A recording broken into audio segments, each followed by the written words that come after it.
Alright guys, welcome back to the channel. On the bench today, the CRT SS7900V Turbo. God, bit of a mouthful that is really. This is the 2023 edition, so basically it's very similar to last year's model, but they've done a revision in the firmware and added another feature into it, which we'll talk about in a second. But this radio is available brand new from Knights in the UK at about £230, which is what I paid for it from there. Knights are probably one of the oldest CB retailers in the UK. They're sort of a dedicated CB dealer, which they're few and far between these days. They don't tend to deal in any sort of true amateur radio gear. They tend to stick true to their roots with like CB radio, like UK stuff, and also the export models and everything, so sidebanders. So it's well worth a look at their website if you get a chance as well, if you're in the market for a new radio. And no, they didn't pay me to say that or anything. I just like buying from Knights because they've been in business a long time, and I know that they do a good job with what they do, and they sell some nice kit and everything. So yeah, that's where I bought mine from. There are other dealers out there as well who do have these. But anyway, 2023 model, what have they actually changed on this? Well, not much really. If you've got last year's model, it's probably not worth upgrading, because literally there is just one change that I know of in this particular model, and that is they've added the 5 kHz stepping to the VFO.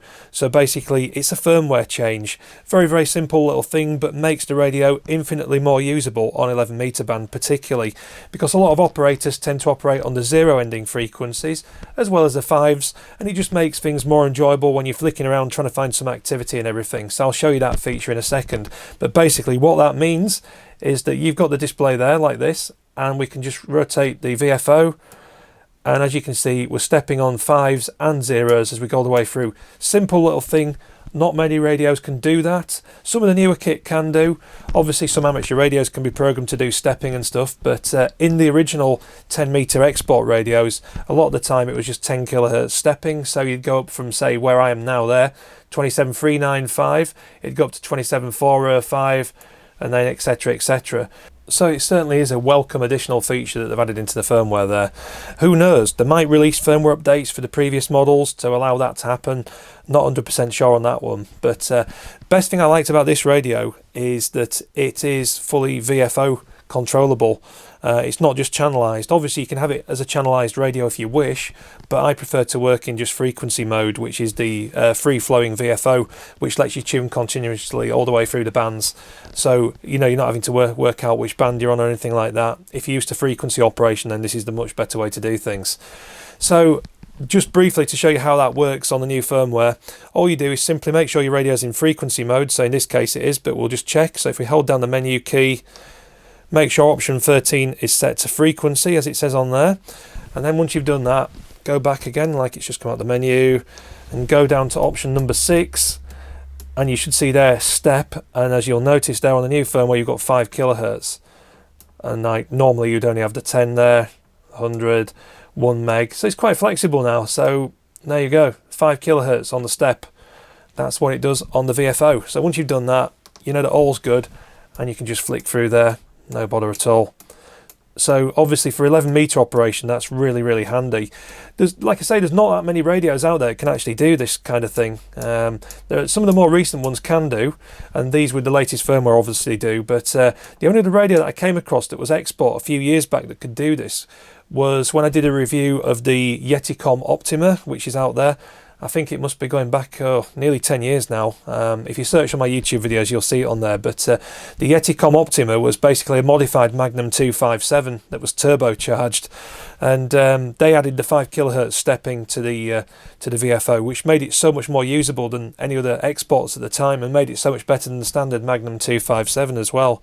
So I'm not going to do a full video on all the different features that are available in this rig. I'll just go through some of my favourites in a second, but basically there's already so many good YouTube videos out there that you want to just check out some of those maybe and see all the different functions in detail. But one of the things I do like about this rig is the nice big display on the front of it there.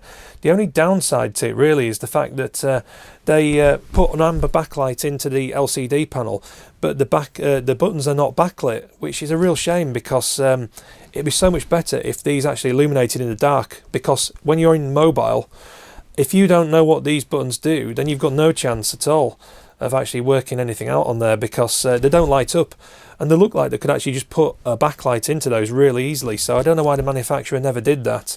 for me, for a mobile radio, this needs to be backlit really. So just bear that in mind if you're going to purchase one, because memorize what the buttons do. It's in the dark, I can guarantee you won't be able to see those. But apart from that, the build quality of the radio is really nice. I really think it's a good chunky radio. It's a fair old size actually.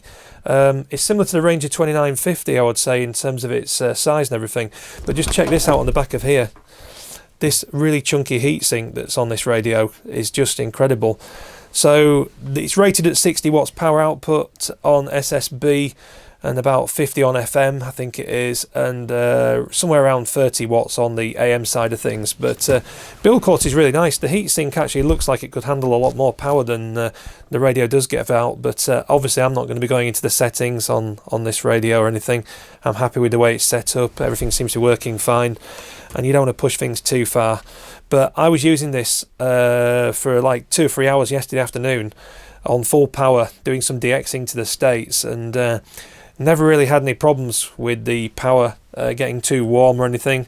The heatsink was just staying pretty cool, to be honest with you, while I was in the car. Everything was good, but as you can see, this radio's still got the warranty seals on there, which we won't be touching. That's from Knights, and you can see there. And also the CRT seals on there as well for the warranty there. So there you go, CRT. But yeah, overall, great looking radio. Really chunky, good build quality. Seems really solid. Can't really fault it on that one. The microphone is possibly one thing that people won't like too much with these rigs, which is the same with a lot of modern radios. It's an Electret microphone. Now, there's nothing wrong with Electret microphones. It feels really good. Well, it works really good, should I say. But it feels kind of lightweight in the hand. But the actual performance of the microphone is perfect. I mean, you know, the audio on air is great and everything. It just feels kind of cheap because it's lightweight. I don't know why they don't put some sort of weighting inside these things to make them just feel a bit better. Because obviously the Electret's a powered microphone, and it doesn't really have a lot inside it. It's just really, really super lightweight. Oh, and that's another thing. If you get one of these radios, this is a modular microphone jack. If I just pull it out of there, just show you there. It's like a lot of the amateur radio transceivers these days. You've got the modular jack plug. Some people don't like these, but you can get crossover cables. If you're wanting to run a different type of microphone with the radio, you can obviously run almost anything you choose.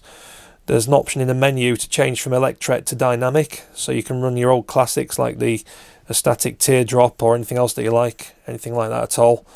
But you'll need to get yourself a little crossover adapter. You can buy them from Knights and other places like that online as well, which is really cool. But yeah, some people aren't in favour of the modular jack, but like I say, these days a lot of the new transceivers do have these things, like Yaesu and everything else, and Kenwoods. So yeah, just something to bear in mind anyway. But yeah, the mic's got up and down keys on it. Luckily they control the VFO exactly the same way as the knob on the front of the radio. No bother at all, stepping up and down in 5 kHz, which is really, really good.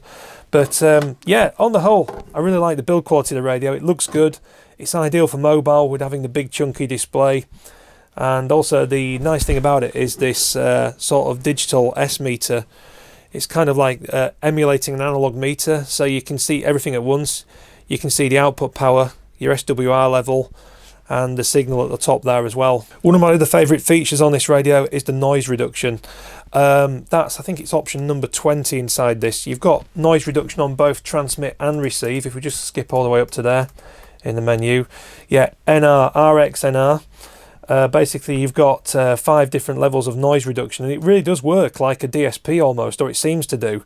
I'm really, really impressed, as you'll see in the video in a few minutes on the clips I've recorded. You'll be really impressed with the noise reduction level. And you can do it on the TX as well to cancel background noise and things. But this is probably one of the best radios that I've seen this implemented in. And it really is effective on cancelling out noise on the noisy HF bands and everything. So it's well worth having a play with it. I think level 1 or 2 is probably best for most situations. If you change it to sort of like level 5, it gets a sort of bit bubbly, like most noise cancelling things do. But yeah, I think on the whole it's a great piece of kit. Right, with that, I think it's about time for a power test, don't you? Let's have a look and see how much our radio's doing straight out of the box. So we've got the Wells SP200 power meter on top of here. Let's just key on the FM side of things. And I can see about 40 watts there on full power. Yeah, you've got about 40 watts on that one. So that seems about right to me. That's pretty good going, really. That's more than enough than what we need on the FM side of things. Let's switch to SSB. So if we go to USB, there we go. Right, it's going to be a bit more difficult to capture because obviously I've not got a peak hold on this meter or anything, so we'll just try and do what we can.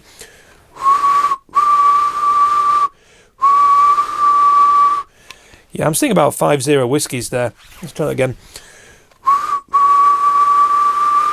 Yeah, 50. So there you go. So we're getting about 50, possibly even more, like if we were able to capture the peaks there. But yeah, it looks like 50 whiskies, which is pretty much in line with what we expected there.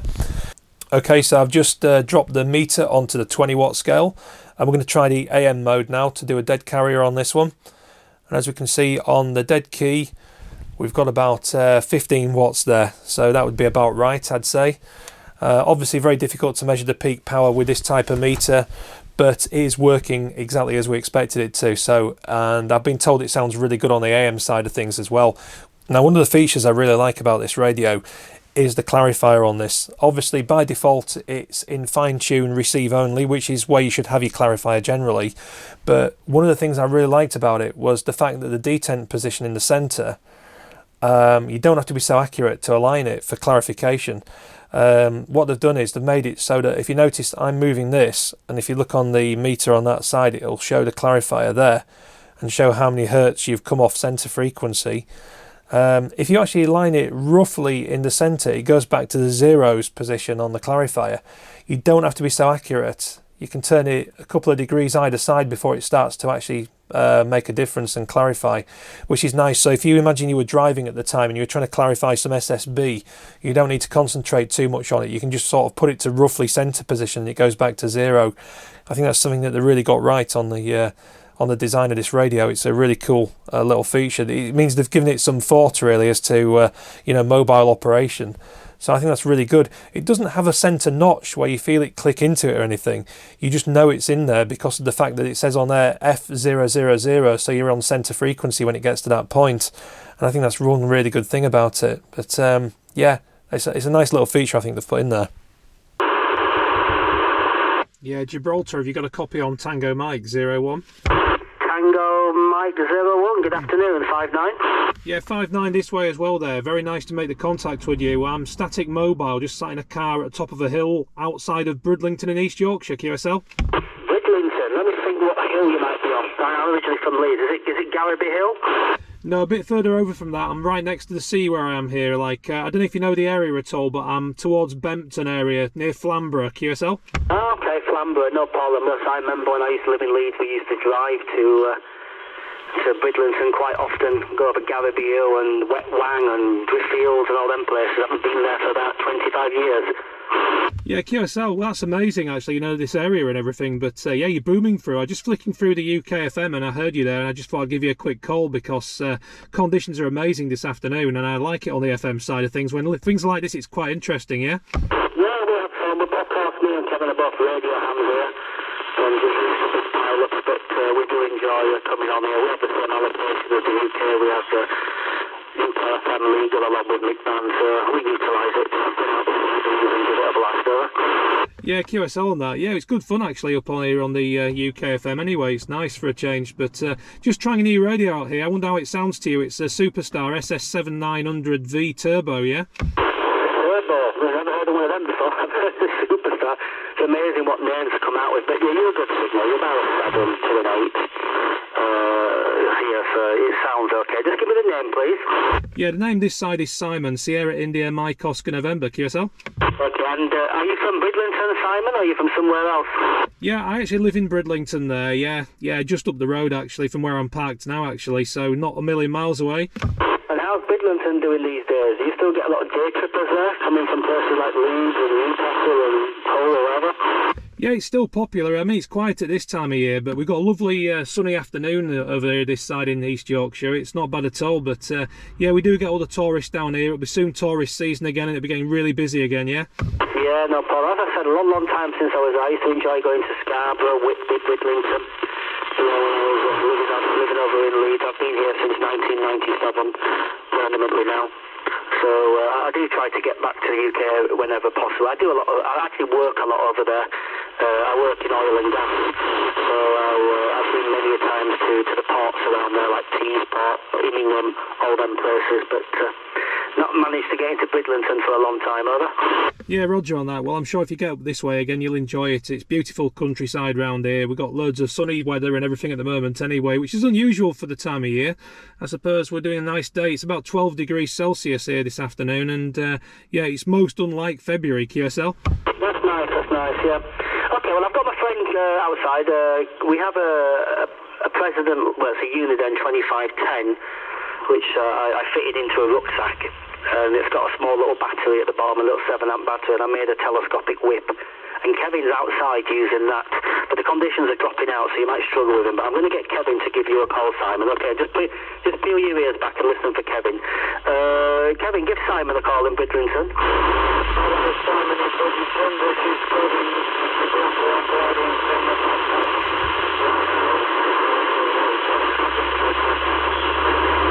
Yeah, QSL, Kevin, just about got you there. You're sort of borderline, just breaking it through there, but I've got you anyway. Nice audio when it didn't drop out there towards the end, but hardly any signal, but it's certainly making the trip through here anyway, QSL. Kilo Yankee 339, Kilo Yankee 339, 26 Tango Mike 001. Thank you, Dave. I do hear a 26 Tango Mike, a 26 Tango Mike question mark. Do you have a copy on a 2 Kilo Yankee 339? Yeah, 2 Kilo Yankee 339. This is 26 Tango Mike 001 returning. Hi there, Steve. Just been listening to you. I'm Static Mobile in East Yorkshire, QSL. Okay, I copied your mobile in East Yorkshire, but I didn't get the suffix there. I just copied the 26 Tango Mike, but we got some other traffic in there with you. But I understand you're mobile there in East Yorkshire, is that right? Yeah, QSL there, Steve. Yes, yeah, mobile station in East Yorkshire in England. So, yeah, just thought I'd say good morning to you there, sir. I've just been listening to you for the last 20 minutes, been trying to break in there, and I'm only QRP, I guess, compared to the other stations. Just about 50 whiskies, just 50 whiskies output on this radio. It's a Superstar SS7900. Okay, so the call this side was 26 Tango Mike 001, QSL. Okay, I did copy that 001 on the suffix and running barefoot the mobile. The well, excuse me, I believe that was a 3900 to 3900. I believe that's very similar to the Anytone that's marketed here in the U.S.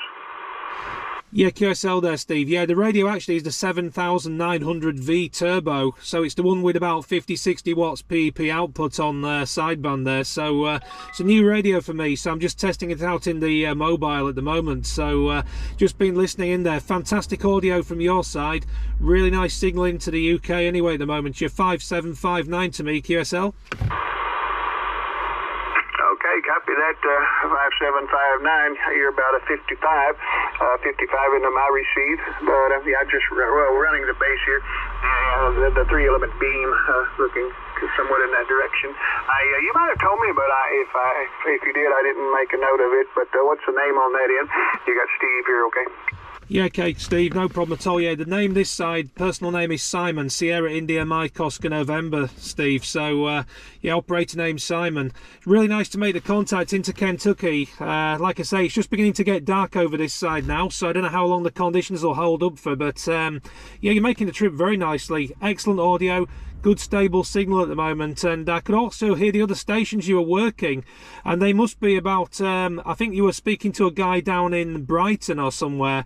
That's on the south coast, further down in England. So you know, I could actually hear him just about in the back of the box. He was about Santiago 1 to me, but that's a good 200 plus miles from this location, QSL. Okay, there you go. Yeah, it's kind of strange how conditions work. The last station I was working was I believe Dave in Brighton, there near Brighton. You might be referring to someone that was a little bit further down the coast or down toward the coast. I'm not sure, but yeah, it's kind of crazy how the conditions do work. The skip conditions and the skywave and the backscatter. The backscatter is the one that I haven't really exactly figured out how that works, but maybe someday I'll get a good explanation for how backscatter works and all that. So, okay, Simon, I appreciate you picking me up and you motor safely out there in East Yorkshire there in the UK. And we'll look for you again. I got you in the log. 26 Tango Mike 001 from 2 Kilo Yankee 339 here, Kentucky 73. Right, Jason, are you on this one? Yeah. Right, give us a bit more audio then. Let's have a listen to you on the receive side, but you're a strong station to me, really strong. Yeah, well, you're getting me 1, 2, 3, 4, 5, 5, 4, 3, 2, 1. Absolutely fantastic. I'll tell you what I do like on this radio. I do like the signal meter. It's like LCD display, but it's got all the little segments that go across like a proper analog meter. And it's really nice. It's actually quite smooth moving when it does that as well. It looks really good. Yeah, what I like about that signal meter is it shows you your signal meter you receive. It also shows you the power and your SWR all at once. Yeah, that's right. That's one good thing about it. Yeah, I've got the noise reduction on now as well on the receive, and it's really, really nice. Even though I've got like local sort of QRM from lighting and everything, and the usual sort of stuff down the street and that, you know, like general interference and everything, it makes it real nice to listen to. It's almost as like it's like a DSP. I don't know what they've put inside these radios, but it's pretty damn good for a CB. What number do you have that noise reduction on? Because the people I've watched on YouTube recommend between 2 and 3. Yeah, I've just got it on the lowest setting at the moment. I've just got it number 1 right now, but yeah, it does. You can crank it up to number 2 or 3, and it still sounds natural. If you go to sort of number 5, it sounds a bit more sort of bubbly, the audio. But I'll tell you what I'll do. I'll just switch over to noise reduction level 5, and I'll speak to you, and I'll see what it sounds like. So just give me a second to go into the menu, yeah.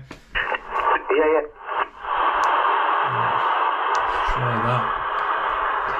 Go into here.